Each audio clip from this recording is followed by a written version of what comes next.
ఆంధ్రప్రదేశ్లో జరుగుతున్న సీట్ల పంచాయతీ ఇది అలా ఎపిసోడ్ లాగా ఒక సీరియల్ లాగా కొనసాగుతూనే ఉంటుందా? అయితే ఈరోజు చాలా కీలకమైన భేటీ జరగబోతుంది. నిన్న రాత్రే మంగళగిరి పవన్ కళ్యాణ్ గారు వెళ్ళారు, ఈరోజు ఉదయం చంద్రబాబు నాయుడు గారు వెళ్ళారు. ఈరోజు ఖచ్చితంగా వాళ్ళు భేటీ అవుతారు. సర్వేల ప్రకారంగా పవన్ కళ్యాణ్ గారు లిస్టు రెడీ చేశారు, ఈరోజు చంద్రబాబు నాయుడుతో దాని మీద ప్రస్తావిస్తారండి. అంటే మీరు మూడో పాత్రధారి గురించి చెప్పట్లేదు కదా ఇక్కడ. వీళ్ళిద్దరికీ పైన ఒక ఆయన బిగ్ బ్రదర్ ఈజ్ వాచింగ్ అని ఒక బిగ్ బ్రదర్ ఉన్నాడు కదా.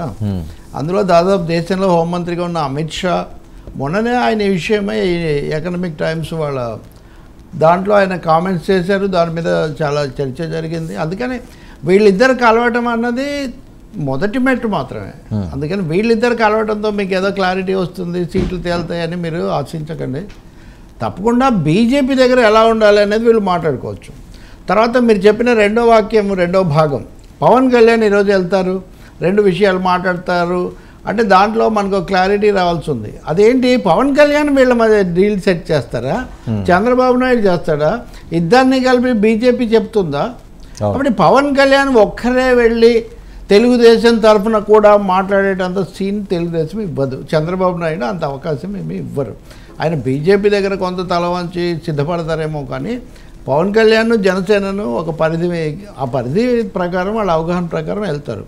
పవన్ కూడా వెళ్ళడం ఎందుకు అవసరం అంటే రెస్పెక్టబిలిటీ కోసం.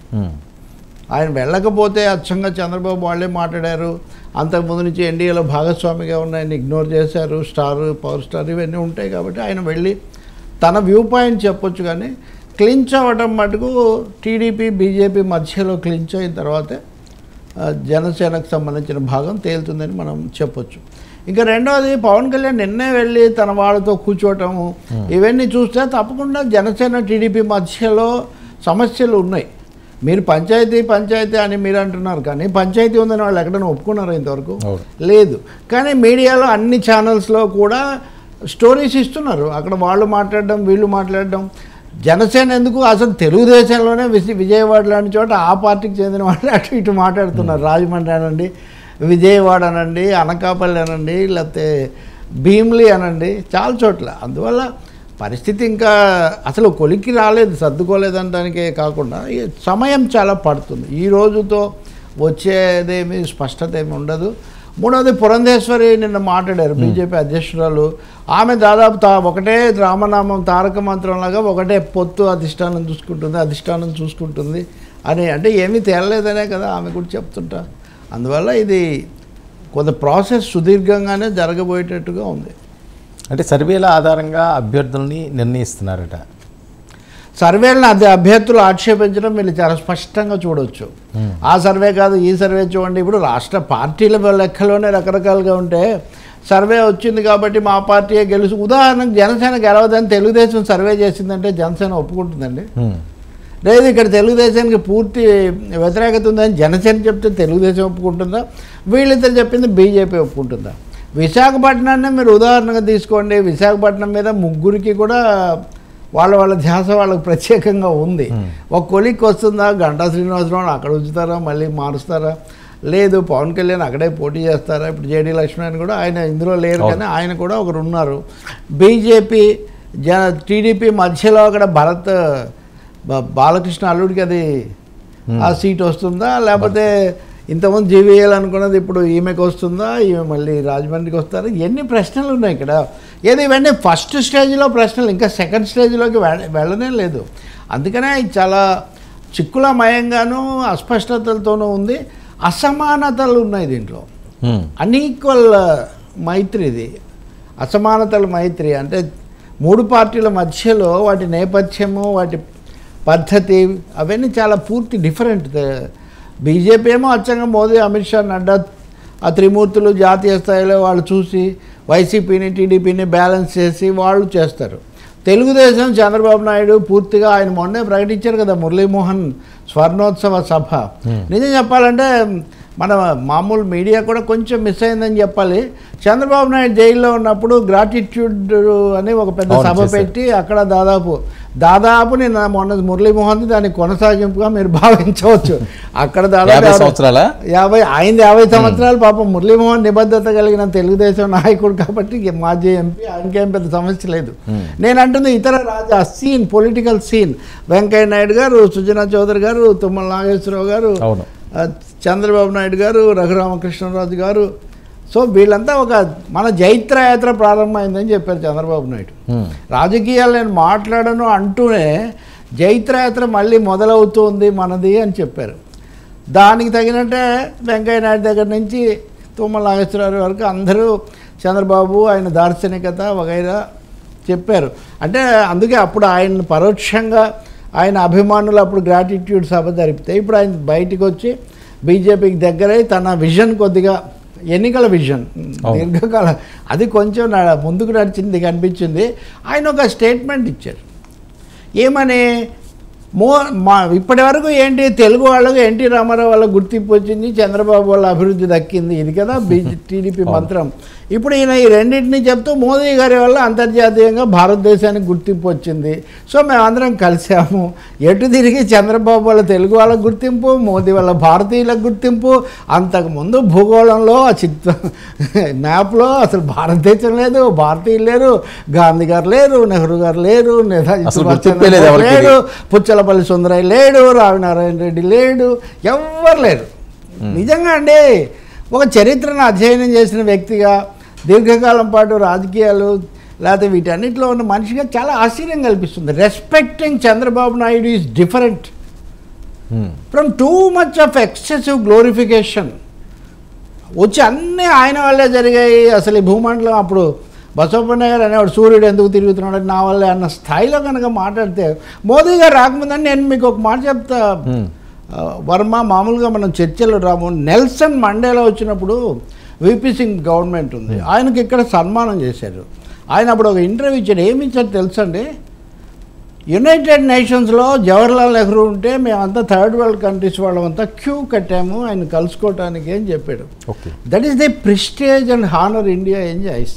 మహాత్మా గాంధీ లాంటి ఒక మనిషి అసలు ఈ భూమి మీద నడయాడాడని కొంతకాలానికి నమ్మడం కూడా కష్టమేమో అని ఆల్బర్ట్ ఐన్స్టీన్ లాంటి వాళ్ళు చెప్పారు. సో అంత ఘన చరిత్ర ఉందండి ఈ దేశానికి. ప్రతి వాళ్ళు ఈయనతోనే చరిత్ర మొదలు. ఎన్టీఆర్ అంటే చాలా ఇష్టం మనకు, కానీ రామారావుకి ముందే కదా తెలంగాణ సాయుధ పోరాటం జరిగింది, ఆంధ్రప్రదేశ్ ఏర్పడింది, లేకపోతే హైదరాబాద్ స్టేట్ ఏర్పడింది, కలిసిపోయినాయి. ఇవన్నీ మళ్ళీ వాళ్ళు రెండు ఉద్యమాలు జరిగాయి. అందుకనే ఇక్కడ okay let we not divert. కానీ అంటే జైత్రయాత్ర ప్రారంభమైందన్న మూడేమో చంద్రబాబు చెప్తున్నారు. పవన్ కళ్యాణ్ ఏమో రాజకీయంగా చర్చలు అవన్నీ జరుపుతూ తన శిబిరాన్ని ఎలా చేయాలని ఆయన చూస్తున్నాడు. పురంధేశ్వరి గారేమో అధిష్టానం అని ఆయన చెప్తున్నారు. మూడు రకాల స్పందనలు మనం ఇక్కడ చూస్తాం. ఈ చర్చ మొదలైన తర్వాత ఇంతవరకు పవన్ కళ్యాణ్ అధికారికంగా, నేను చాలాసార్లు చెప్పాను, బీజేపీ తెలుగుదేశంతో చర్చలను అధికారికంగా అక్నాలెడ్జ్ చేయలేదు. పవన్ కళ్యాణ్ కూడా చేయలేదు. పవన్ కళ్యాణ్ చెప్పారు ఎక్కడన్నా? నాదెండ్ల మనోహర్ చెప్పుండొచ్చు. అవును, పవన్ కళ్యాణ్ ఎక్కడైనా కానీ బాబు చంద్రబాబు గారు ఢిల్లీ వెళ్ళి మాట్లాడతారు, అక్కడ అన్నీ జరుగుతున్నాయి. నేనేం కాదంటలేదు, జరుగుతున్నాయి. వాళ్ళు కలిసి వెళ్ళాలని ఉన్నారు, అందులో అదేమే సందేహమేం లేదు. కానీ ఎందుకు దాని గురించి బహిరంగంగా మాట్లాడలేదు అంటే ఇంకా అక్కడ తేలాల్సిన అంశాలు, చిక్కుముళ్ళు చాలా ఉన్నాయి. అంటే ఎప్పటికి తేలుతుంది సార్ ఇది? అది ఎప్పటికి తేలుతుంది? మనం మీలాగా మీకు మార్నింగ్ బులెటిన్కో సాయంత్రం బులెటిన్కో అంటే దాని ప్రకారం తేలట్లేదండి. అక్కడ చిక్కుముళ్ళు ఉన్నాయి. ఇప్పుడు ఉదాహరణకు మీకు మంచి మిత్రుడు కదా, ఎప్పుడు వస్తుంటారు, బొలిశెట్టి శ్రీనివాస్, ఆయన మాట్లాడుతూ ఉన్నారు కదా, ఇది మా వాళ్ళు నాకు ఫుల్గా చెప్పేశారు, నేను ఇప్పటికే ప్రచారంలోకి వెళ్ళిపోయాను, మాకేం సందేహం లేదు, కాకపోతే తెలుగుదేశం వాళ్ళు కూడా చెప్పాలి కాబట్టి మేము చూస్తున్నామని. అంటే మర్యాద కోసం ఆగాము అని తప్ప మా విషయంలో మేము వెనక్కు తగ్గే మాట లేదు అని చెప్తున్నారు. అదే మాట బుచ్చయ్య చౌదరి గారు చెప్తున్నారు, అదే మాట ఈయనెవరు బుద్ధా వెంకన్న చెప్తున్నారు.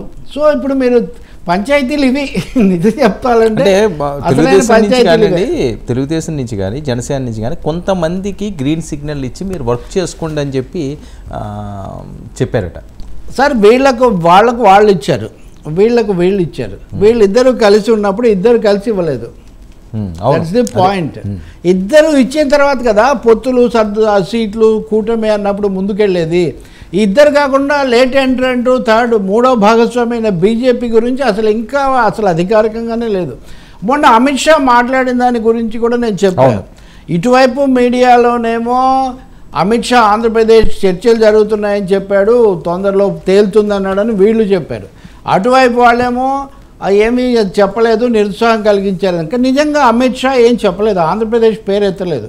అది చేస్తున్న యాంకర్ సమన్వయ కోఆర్డినేటరు మీరు చంద్రబాబుతో కూడా మాట్లాడారు ఇవన్నీ అన్నప్పుడు, మీరు చంద్రబాబుతో మాట్లాడారు, ప్రధానమంత్రి గారు జగన్తో మాట్లాడారు, ఇవన్నీ ఏమవుతున్నాయని ఆమె అడిగారు. అడిగితే మేము ప్రభుత్వ విషయాలు పార్టీల విషయాలు ఇవన్నీ ఎక్కడంటే అక్కడ అన్ని పూర్తి నివేదిక మీకు ఇవ్వలేము, అది తగిన సమయంలో మేము తగిన నిర్ణయం తీసుకుంటామని అడిగాం. ఆయన ఈవెన్ ఏపీని ప్రత్యేకించి మెన్షన్ కూడా చేయలేదు. అకాలీదళను చేశాడు, అకాలీదళకు డైరెక్ట్గా రిప్లై ఇచ్చాడు. అందుకని బీజేపీకి చంద్రబాబు నుంచి ఏవో క్లారిటీలు రావాల్సిన అవసరం ఒకటి ఉన్నట్టుంది. చంద్రబాబు తెలుగుదేశం విషయంలో అది ఒకటి సీట్ల క్లారిటీ, 2 నియోజకవర్గాల క్లారిటీ, 3వది భవిష్యత్ విధానాలకు సంబంధించిన క్లారిటీ. ఈ క్లారిటీ పవన్ కళ్యాణ్ కూడా కోరుకుంటున్నాడు. I'm telling you. ఎందుకంటే పవన్ కళ్యాణ్ అంతకుముందు చాలాసార్లు తెలుగుదేశం ప్రకటించింది ఏమని, ఉమ్మడి మేనిఫెస్టో వస్తుంది, ఉమ్మడి సీట్ల జాబితా వస్తుంది, ఉమ్మడి గ్యారంటీలు వస్తాయి, ఇవన్నీ ఇంతవరకు ఎందుకు రాలేదు? 3 సార్లు కూర్చున్నారు కదా పవన్ కళ్యాణ్ చంద్రబాబు. ఎందుకు రాలేదంటే పవన్ కళ్యాణ్ తొందరపడి టీడీపీతో మాత్రమే ఇవ్వడానికి సిద్ధపడలేదు. ఎన్డీఏ తరఫున రావాలి, బీజేపీని కూడా కలుపుకొని ఉమ్మడిగా రావాలి, లేకపోతే పూర్తిగా ఇద్దరు వ్యవహారం అయిపోతే మనం అక్కడ జూనియర్ భాగస్వాములుగా ఉంటాం. ఇది ఒక విస్తృతంగా 3 పార్టీల కూటమిగా ఉండాలన్నారు. కాబట్టి ఇప్పుడు చంద్రబాబు అది తేలకుండా ఇది తేలదు. ఇది పెద్దక్క ఓలు తెగితే చిన్నక్క ఓలు దానంతగా అది తెగుతుందని ముందు ఆ పెద్దక్క అక్కడ పెద్దన్న దేశానికి. సో బీజేపీ దగ్గర అది తేలలేదు, అందుకని ఇది కూడా తేలలేదు. ఈ లోపల పవన్ కళ్యాణ్ తన అంతర్గత సమస్యలు, క్లారిటీలు, అభ్యర్థులు, వాళ్ళ అవకాశాలు, వనరులు, ఈ లెక్కలు ఆయన చూసుకుంటున్నారు. గోదావరి గురించి కూడా చాలా క్లియర్గా చెప్పాడు శ్రీనివాస్ బొలిశెట్టి. ఇక్కడ మా ఫోకస్ ఇక్కడ ఉంది, మేము ఇక్కడ చేస్తాము అని. సో ఉభయ గోదావరి జిల్లాలో ఎలాగైనా ఒక 10 సీట్లని ఇప్పటివరకు వస్తున్న టాక్ సార్. 34లో ఒక 10 అయితే ఖచ్చితంగా ఈస్ట్ గోదావరిలో ఒక 5, వెస్ట్ గోదావరిలో సగం అన్న. అంటే వాళ్ళు మెజారిటీ తీసుకొని తెలుగుదేశానికి పరిమితంగా ఇస్తారు అన్న అంచనా ఇంతకుముందు ఉంటే, ఇప్పుడు వాళ్ళు 10 తీసుకొని వాళ్ళు బలంగానే ఉన్నారు కదా సార్. ఉన్నారు, కరెక్టే ఉన్నారు. వాళ్ళు కూడా అడుగుతారు, అది జరుగుతుంది. కానీ వీళ్ళకి ఎక్కువ ఎక్కడ వస్తాయి? ఇంకా వీళ్ళ ఫోకస్ ఏరియా ఏదై ఉంటుంది చెప్పండి, ఇంకోటి చెప్పండి. ఉభయ గోదావరి జిల్లాలో కదా ఎక్కడో చోట ఒక ఏరియా పలానది ఇక్కడ మీరు మెయిన్ అనే ఒక అంశం గుర్తించాలి కదా. అది కూడా గుర్తించలేదనుకోండి, అక్కడ కూడా అన్ని చోట్లలాగా బేరం పెడితే కార్యకర్తలను లేదా పోటీ చేసేవాళ్ళను, కార్యకర్తలను వదిలేయండి, పోటీ చేసే ఆశావాహులను సాటిస్ఫై చేయడం కష్టమవుతుంది. ఇంతకాలం నిలబడడానికి నడవడానికి కూడా దోహదకరం అయింది. కాబట్టి ఆ గోదావరి దగ్గర అయిన తర్వాత అక్కడ బంగాళాఖాతం, ఇటు కృష్ణ, తుంగభద్ర, ఇటు రాయలసీమ మధ్యలో, కాబట్టి అది పరిస్థితి. ఇది ఇప్పుడే తొందరగా తేలుతుందని అనుకో. సార్ ఇంకొకటి నేను మీరు అబ్జర్వ్ చేసేది లేదో, తెలుగుదేశం పార్టీకి కొద్దిగా ఫేవర్గా ఉండే ఛానల్స్ అని మొదటి నుంచి కూడా నానుడు ఉంది. కాబట్టి ఆ పేర్లు ప్రస్తావన అప్రస్తుతం. ఇక్కడ కృష్ణా జిల్లాలో ఎవరెవరికి సీట్లు ఇస్తాయన్న దాని మీద నేను ఒక లిస్ట్ రిలీజ్ చేశారండి వాళ్ళు. అది ఎంతవరకు నమ్మొచ్చు? ఇవన్నీ లీక్లా ఏంటిది? ఇది ఒక కన్ఫ్యూజన్ అయింది నిన్న పెద్దగా. మీకు నేను ఒక మాట పరిచయం చేశాను కదా, అధికార అనధికార ఛానల్ అని. అవి అనధికారే కానీ అధికారపూర్వకంగా వాటిలో బయట పెట్టడం అంటే, ఒకటేమో లైసెన్స్ ముద్ర వేయడం, ఐఎస్ఐ మార్క్ వేసినట్టు. రెండోదేమో ఫీడ్బ్యాక్ ఎట్లా ఉంటుంది, సౌండ్ చేయటం ఎట్లా ఉంటుందో అది తెలుసుకోవటం. కాబట్టి ఇవేవో తెలియకుండానో లేకపోతే యాదృచ్ఛికంగా అయితే ఏమీ రావటం లేదు. రెండవది వీటిలో ఒక ప్యాటర్న్ కూడా కనిపిస్తుంది మనకు. ఆ ప్యాటర్న్ స్పష్టంగా కొంతమంది అభ్యర్థులు. మూడవది అంతర్గత సమస్యగా దాన్ని పోస్ట్ చేస్తున్నప్పటికీ కూడా అవతలి మిత్ర పార్టీలకు కూడా ఇక్కడ సంకేతాలు. ఓకే, అంటే వర్మ నేనే చేస్తాను అంటుంటాడు. పైకి చూస్తే వర్మ ఏదో హడావుడి పడుతున్నట్టు కనిపిస్తుంది. నిజానికి నేనే చెప్తాను మీకు, వర్మ గారు మీరు వెళ్ళి ముందు చేసుకోండి, మీరు గ్రౌండ్ ప్రిపేర్ చేసుకుంటే కదా తర్వాత నేను వాదించేది అని అంటారు. కొంతమంది ఇప్పుడు గంటా శ్రీనివాసరావు స్థానం ఉంది, ఆయన సీట్లు మారినా స్ట్రాంగ్ అభ్యర్థిగా అలా గెలుస్తూ వస్తున్నారు. ఆయన ఇంతకుముందు విశాఖ వెళ్ళారు, భీమిలి ఈసారి మళ్ళీ తీసుకుంటారన్నారు. ఒకవేళ విశాఖ వాళ్ళకి ఇస్తే భీమిలికి భరత్ వస్తే అప్పుడు ఈయన ఎక్కడ పెట్టాలి అని వాళ్ళు చాలా విజయనగరం కూడా ట్రై చేస్తున్నారు. అందుకే విజయనగరం, అనకాపల్లి, భీమిలి, విశాఖ ఈ 3-4 అలా తిరుగుతున్నాయి.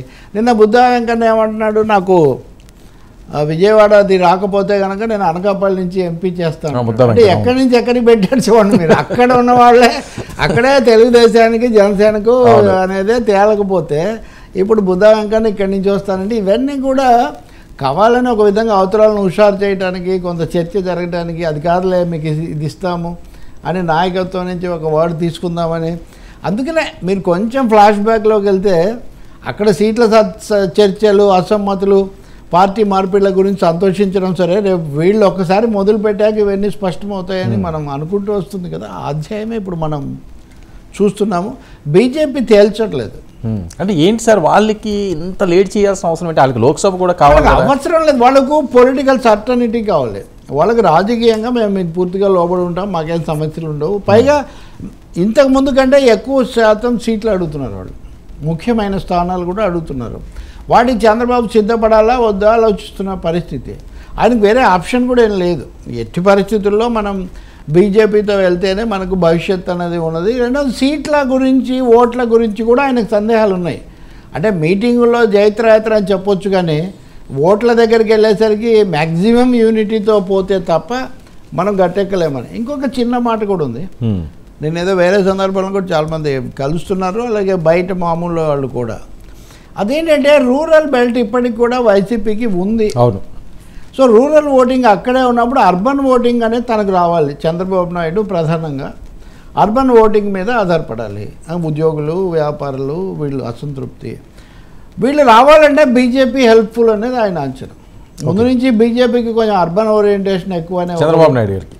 అంతే కదా, బీజేపీకి అది ఉంది కాబట్టి ఈయనకు అర్బన్ ఓటింగ్ కావాలి కాబట్టి బీజేపీతో వెళ్ళాలి. కాబట్టి ఒకటేమో తన సెక్యూరిటీకి, రెండు అర్బన్ ఓటింగ్కు, మూడోది ఎన్నికలు అనేవి సజావుగా జరిగి దాంట్లో పాల్గొనే అవకాశం ఉండటం కోసం ఆయన ఏది ఏమైనా బీజేపీతోనే వెళ్తానని ఆయన వాళ్ళకు మాట ఇచ్చాడు, వెంటబడుతున్నారు.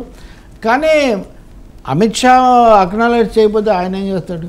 ఇంకో మాట అన్నాడు అమిత్ షా, మీరు అది చూసారా? మీరు రాజకీయ పరిభాష బిట్వీన్ ది లైన్స్ చూస్తే మేమే ఎవరిని బయటికి పంపించలేదు, ఓకే, మేము ఎవరిని బయటికి పంపించలేదు అంటే అర్థం ఏంటి? మీకు మీరే వెళ్ళారు, మమ్మల్ని కాదని. ఇప్పుడు మళ్ళీ లోపలికి వస్తారంటే మీకు మీరే రావాలి, మీకు మీరే వెళ్ళి మళ్ళీ మీరు వస్తున్నామంటే మీరు కొంచెం కళ్ళు తెరిచి వాస్తవాలు మీరు తెలుసుకోవాలి, మా మాట వినాలి. మీరు ఈ విధంగా మీ ఇష్ట ప్రకారం జరిగితే కుదరదు. అయినా మేము ఫ్యామిలీ ప్లానింగ్ పాటించాం, అది కూడా మళ్ళీ ఫ్యామిలీ ప్లానింగ్ పాటించాం, ఎలక్షన్ ప్లానింగ్ పాటిస్తాం. అంటే మీరు అందరూ ఎంతమంది వస్తే కూడా మాకు అంత మంచిదే, కానీ టర్మ్స్ అండ్ కండిషన్స్. మీరు వెళ్ళిపోయి మళ్ళీ వచ్చారు కాబట్టి మీరు మళ్ళీ వచ్చినప్పుడు మళ్ళీ పాత పరిస్థితి రాకుండా చూడాలని ఒక వార్నింగ్ చాలా క్లియర్గా ఇస్తున్నారండి. ఎందుకంటే వాళ్ళు చాలా కాన్ఫిడెంట్గా ఉన్నారండి, ఈసారి హ్యాట్రిక్ కొట్టేస్తామని. వాళ్ళు ఉన్నారు, మీరు ఉండటం ఒకటి, ఉన్నామనే అభిప్రాయం కలిగించడం ఒకటి. అదేది రాజకీయం, మైండ్ గేమ్ అంటే అది. ఒక విధమైన దీనికి అబ్బో ఆయన అంత ఇదిగా మాట్లాడుతున్నాడంటే ఎన్ని సన్నాహాలు చేసుకున్నాడో, ఎంత ఇదిగా ఉన్నాడో అనే భయం. 175 కూడా వీళ్ళు భయపడుతున్నారు. ఆయన కూడా అంతే. అది మీరు వెళ్ళేటప్పుడే బిక్కు బిక్కు అనుకుంటూ వెళ్తే కుదరదు కదా. మాయాబజార్లో అదే నీ పందెం చెప్పు అంటే ధర్మం, దుర్యోధన ఏదో అంటే అది అట్లా ఆగుతుంది. నువ్వు జంకుతూ చెప్తే అది కూడా జంకుతూనే పడింది అంటాడు శకుని. కాబట్టి గంభీరంగా 175 అని అంటే తర్వాత సంగతి తర్వాత. అందుకని ఆ కాన్ఫిడెన్స్ చెదరలేదు మాకు అని వాళ్ళు ఉండడానికి ఉన్నారు. రాను రాను దాన్ని పెంచుతున్నారు కూడా, గ్రామీణంగా వస్తున్నారు, అందరు వెనక్కి వస్తున్నారు. ఇట్లాంటివి ఇవి చంద్రబాబుకు ఒక విధంగా మరింత పకడ్బందీగా వెళ్ళాలి. ఈ విషయం పవన్ కళ్యాణ్ అయితే బహిరంగంగా ఒప్పేసుకున్నాడు, కలిసి వెళ్ళాలి అని. చంద్రబాబు అంత గట్టిగా చెప్పలేదు, కానీ ఆయన ఉద్దేశం కూడా అదే. సరే, ఓకే. రూరల్ ఓటింగు, వీటన్నిటిలో ఎక్కడన్నా రాష్ట్రం గురించి కానీ, ప్రత్యేక హోదా గురించి కానీ, కృష్ణా జలాల గురించి కానీ, పోలవరం గురించి ఒక ముక్క అండి లేనే లేదు.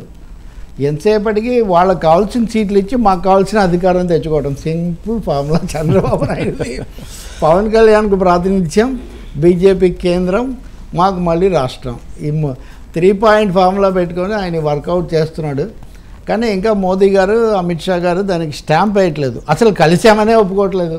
అవును, కలిసామనే ఒప్పుకోవాలి కదా రాజకీయ అంటే ఎంత ఒక విధంగా ఎంత దిగువగా ఉందో తెలుగుదేశం పరిస్థితి అర్థమవుతుంది. సో ఓకే, మీరు అన్నట్లుగా అర్బన్ ఓటింగు బీజేపీకి తెలుగుదేశం పార్టీకి ఎక్కువ ఉంటుందని చెప్పి వీళ్ళు ఎక్స్పెక్ట్ చేస్తున్నారు. రూరల్లో జగన్ వైపు మొగ్గు చూపిస్తున్నారన్నది వస్తున్న అభిప్రాయాలు. అవును. సో జనసేనకి రూరల్లో బాగుండే ఛాన్స్ ఉంటుందా సార్? మీరు అబ్జర్వ్ చేసిన ఆయన ఫాలోయింగ్ కానీ, లేకపోతే అర్బన్లో ఉండే ఛాన్స్ ఉంటుంది ఎక్కువ? ఇప్పుడు జనసేనకు అంటే పవన్ కళ్యాణ్కు ఉన్న మేరకు అది మిక్స్డ్గా ఉంటుంది. ఓకే, ఎందుకంటే పవన్ కళ్యాణ్కి వచ్చే ఓటింగ్ అనంటే ఇంకోటి అది ప్రధానంగా రాజకీయపరమైన డివిజన్ కాదు కదా.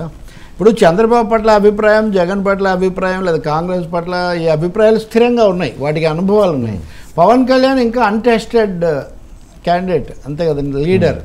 సో ఆయనకు నటుడుగా ఉండే ఫాలోయింగ్ కొంత ఉంది. సోషల్ బ్యాకింగ్లో మనవాడు ఒకటి ఇంతకాలానికి కొంచెం గట్టిగా నిలబడ్డాడని చేసే ఫాలోయింగ్ ఉంది. బీజేపీకి దగ్గరగా ఉంటున్నారు, మోదీ అది ఇది ఎన్డీఏలో భాగస్వామి అని బీజేపీకి సంబంధించిన వాళ్ళు ఉన్నారు.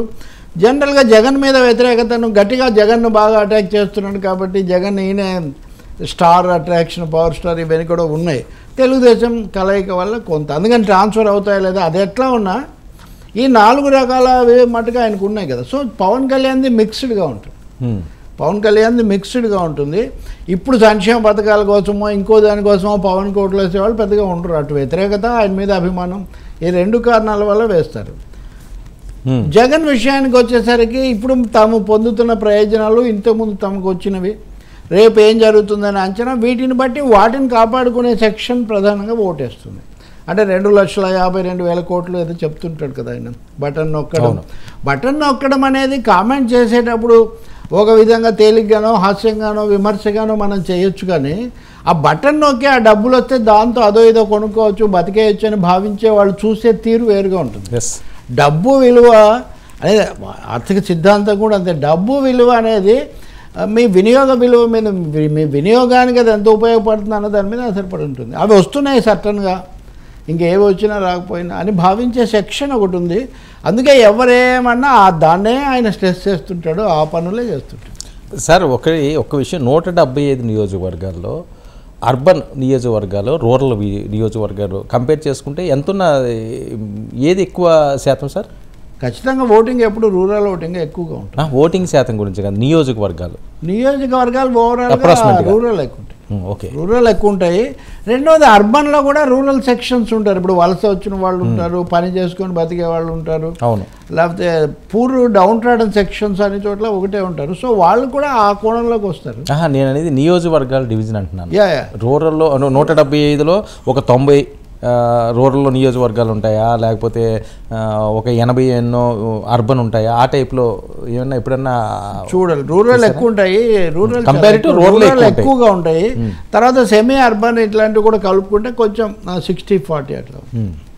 సో ఓట్ బ్యాంక్ శాతం అయితే రూరల్ క్రియాశీలకంగా మారుతుంది. అంతే, రూరల్ క్రియాశీలం అవుతుంది ఎక్కువ sir rural voting.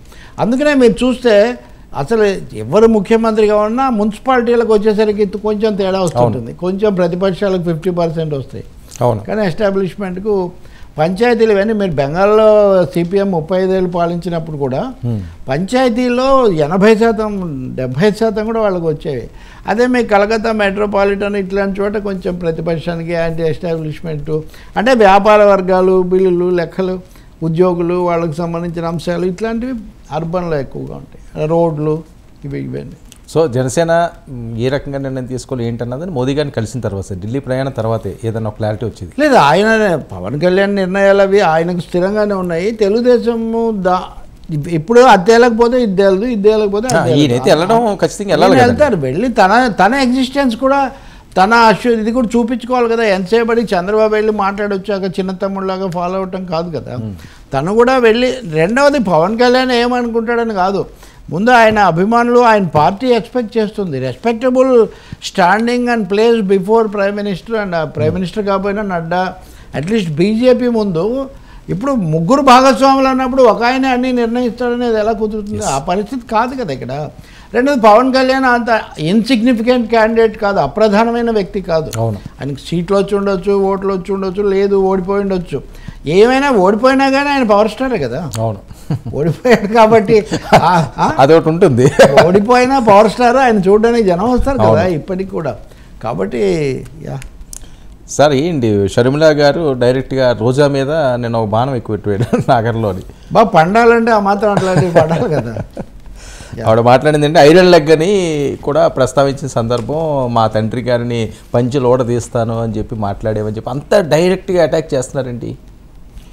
Sharmila USP ఆ విధంగా దాడి చేయడం, సమాధానం ఇవ్వటము, తిప్పికొట్టడం అనే ఆమె భావిస్తున్నారు.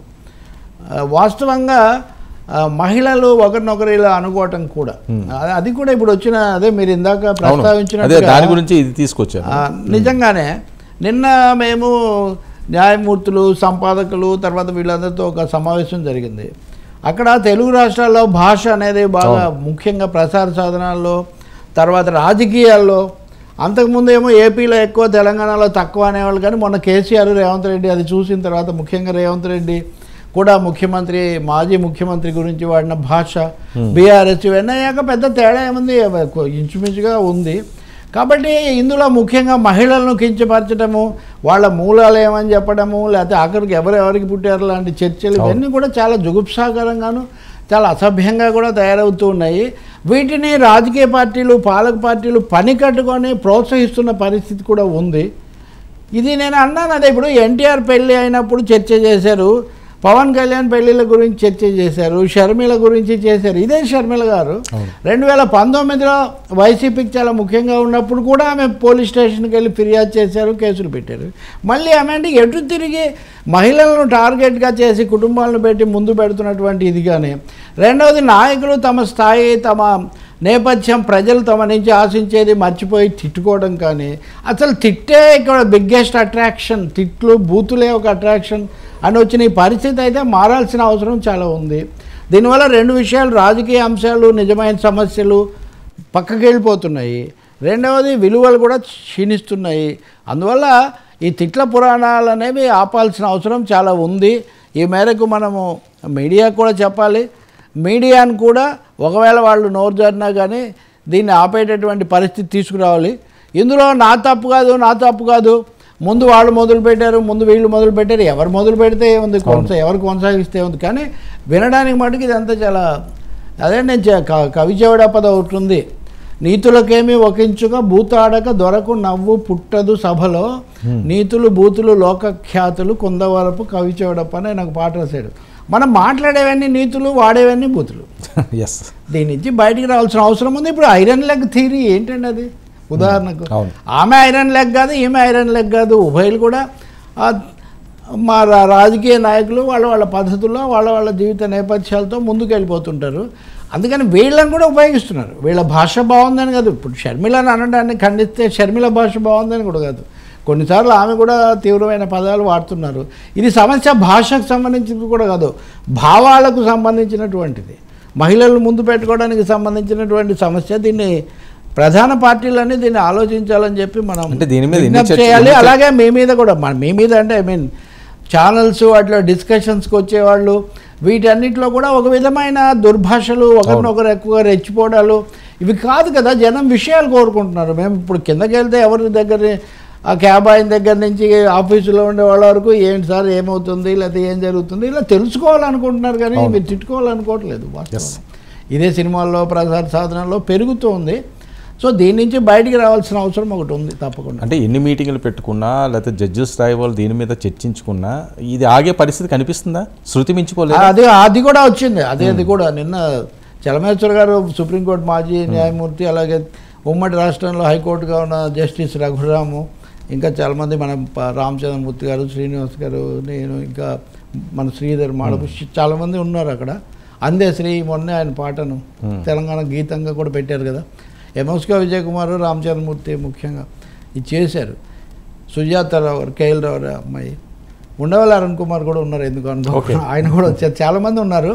అందరూ బాధపడుతున్నారు దీని గురించి. దీని మీద ఆగ్రహం కూడా ఉంది. ఇంత మారిపోతుంటే ఇంకొకటి కూడా ఉంది. చాలామంది సోషల్ మీడియా అంటున్నారు, కానీ ముందు సోషల్ మీడియాలో వదిలి తర్వాత దాన్ని మెయిన్ మీడియాలోకి మార్చేటటువంటి ఒక టెక్నిక్ కూడా పెరిగిపోయింది. పార్టీల ఆర్మీస్ తయారు చేసుకున్నాయి. ఆర్మీస్ తయారు చేసుకొని వాళ్ళు ఒక క్రమ పద్ధతిలో దీన్ని చేస్తున్నారు. దీనికి వాళ్ళే ఇబ్బంది పడిపోయే పరిస్థితి వస్తుంది. ఈవెన్ నేను కూడా నా మీద ఒకసారి వస్తే ఒక 1.5 year కిందట అనుకుంటా, అప్పుడు వెళ్ళి అప్పుడున్న డీజీపీకి కూడా ఫిర్యాదు చేశారు. 2 ఏళ్ల తర్వాత వాళ్ళు ఇంకా తేలలేదు, ఏం చేయమంటారు, కొనసాగించమంటారు. ఇప్పటికే విసుగు వచ్చిందా, ఇంక దాన్ని వదిలేయండి అన్నాం. మొత్తం మీద ఏంటంటే ప్రజలు విషయాలు తెలుసుకోవాలి, విమర్శ కావాలి, విధానాలు మారాలని కోరుకుంటున్నారు. కానీ ఒకరినొకరు బూతులు తిట్టుకోవడం, ఒకరి పుట్టుకొని ఒకరు ప్రశ్నించుకోవడం అనే ఈ జుగుప్సాకరమైన పరిస్థితి నుంచి బయటికి రావాలని ఒక అభిశంసన తీర్మానం అక్కడ వీళ్ళందరూ కలిసి చేసినటువంటి పరిస్థితి. సరే, సో వీళ్ళందరికీ దాన్ని మీ కార్యక్రమము 99 టీవీలో ఈ కార్యక్రమం ముఖంగా కూడా నేను వాళ్ళ దృష్టికి తీసుకొస్తున్నా. మరొకసారి మాట్లాడుకోవాల్సిన విషయాలు వేలు ఉన్నాయి. వాటిని వదిలేసి తిట్టుకోవడం, దీనికి ఒక కారణం కూడా ఉంది. ఒకటేమో ఒక విధమైన సాంస్కృతిక కాలుష్యం ఇది ముందుకు వస్తుంది. చెప్పడానికి ఏమీ లేనందువల్ల పై వాళ్ళ మీద పై చేయి సాధించాలంటే ఇదిగో తిట్లతోనో ఇంకో దాంతో డైవర్ట్ చేయడానికి ఇది ఒక డైవర్షన్ టాక్టిక్స్ లాగా కూడా వాడుతున్నారు. అందుకని ప్రజలు కూడా, పరిశీలకులు, పాఠకులు, వీక్షకులు కూడా మేము ఈ తిట్లను, దుర్భాషలను ఆమోదించట్లేదు, అంగీకరించడం లేదని చెప్పడానికి కూడా ప్రయత్నం చేయాలని మీకు కూడా మనం చేస్తున్నాం. మీ దగ్గర కూడా అన్ని పార్టీల వాళ్ళు. అవును, అసలు కంట్రోల్ చేయలేని పరిస్థితి అండి. ఎందుకంటే ఆ జూముల్లో జాయిన్ అవుతుంది. అంటే వాటిని మనం కంట్రోల్ చేయటమా, మనల్ని కంట్రోల్ చేయటమా, ఇప్పుడు అది ఆ ప్రశ్న దగ్గరికి మనం వస్తున్నాం ఖచ్చితంగా. అందుకని ఓకే.